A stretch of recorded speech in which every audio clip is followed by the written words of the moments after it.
അങ്ങനെ finally IQ C10ലും ഒറിജിനോയ്സിന്റെ update വന്നിട്ടുണ്ട്. അപ്പോൾ ഈ അപ്ഡേറ്റിൽ പുതിയതായിട്ട് എന്തൊക്കെ ഫീച്ചേഴ്സ് വന്നിട്ടുണ്ട്, അതുപോലെ ഈ അപ്ഡേറ്റ് സേഫ് ആണോ എന്നെല്ലാം ഞാൻ ഈ വീഡിയോയിലൂടെ പറയാം. അപ്പോൾ അതിനു മുന്നേ നിങ്ങൾ ചാനൽ ആദ്യമായിട്ടാണ് കാണണമെങ്കിൽ പ്ലീസ് സബ്സ്ക്രൈബ്. അപ്പോൾ ആദ്യം തന്നെ യുഐനെ പറ്റി പറയുകയാണെങ്കിൽ ഫൺ ടച്ച് OSനേക്കാളും കുറച്ചും കൂടെ റിഫൈൻഡ് ആയിട്ടൊരു OS ആണിത്. UI സ്ക്രോൾ ചെയ്യുമ്പോഴാണെങ്കിലും അനിമേഷൻസ് ആണെങ്കിലും കുറച്ചും കൂടെ സ്മൂത്തായി ഫീൽ ചെയ്യുന്നുണ്ട്.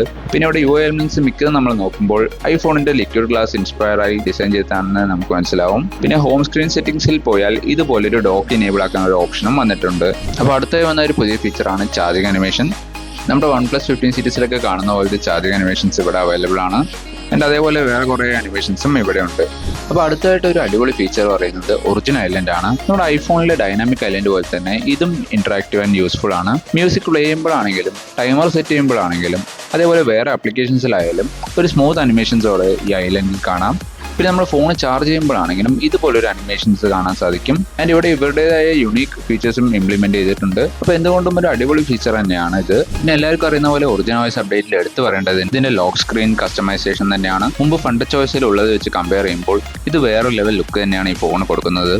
നമ്മുടെ ഫോൺ മൂവ് ചെയ്യുമ്പോൾ വാൾപേപ്പർ ചേഞ്ച് ചെയ്യുന്നതാണെങ്കിലും അതുപോലെ AMOLED സ്ക്രീനിൽ നിന്ന് ലോക്ക് സ്ക്രീനിലേക്കുള്ള ട്രാൻസിഷൻ ആയാലും എല്ലാം ഈ ഫോണിന് ഒരു അടിപൊളി ലുക്ക് തന്നെ കൊടുക്കുന്നുണ്ട്. പിന്നെ ഇവിടെ നമുക്ക് കുറേ wide range of dynamic wallpapers available ആണ്. നമുക്ക് ഇഷ്ടമുള്ളത് ഇതിൽ നിന്ന് ചൂസ് ചെയ്യാം. പിന്നെ അതേപോലെ ഒറിജിനോയ്സ് അപ്ഡേറ്റിൽ ഐക്യു സെൻസ് പറഞ്ഞ പുതിയൊരു ഫോണ്ടും അവൈലബിൾ ആണ്. അപ്പോൾ ഞാൻ ഈ അപ്ഡേറ്റ് ചെയ്തതിന് ശേഷം എൻ്റെ ഫോണിൽ ഒരു പ്രോബ്ലം വന്നിട്ടില്ല. ആൻഡ് ഫോൺ മുമ്പത്തെക്കാളും കുറച്ചും കൂടി റെസ്പോൺസീവ് ആയിട്ട് ഫീൽ ചെയ്യുന്നുണ്ട്. നിങ്ങളുടെ ഫോണിലും ഈ അപ്ഡേറ്റ് വന്നു നടക്കുന്നുണ്ടെങ്കിൽ ധൈര്യത്തോടെ ഈ അപ്ഡേറ്റ് ചെയ്യാം. അപ്പോൾ അത്രയും പറഞ്ഞുകൊണ്ട് എൻ്റെ പേര് ആകാശ്, നിങ്ങൾ കണ്ടുകൊണ്ടിരിക്കുന്നത് tech rooted and I am signing out.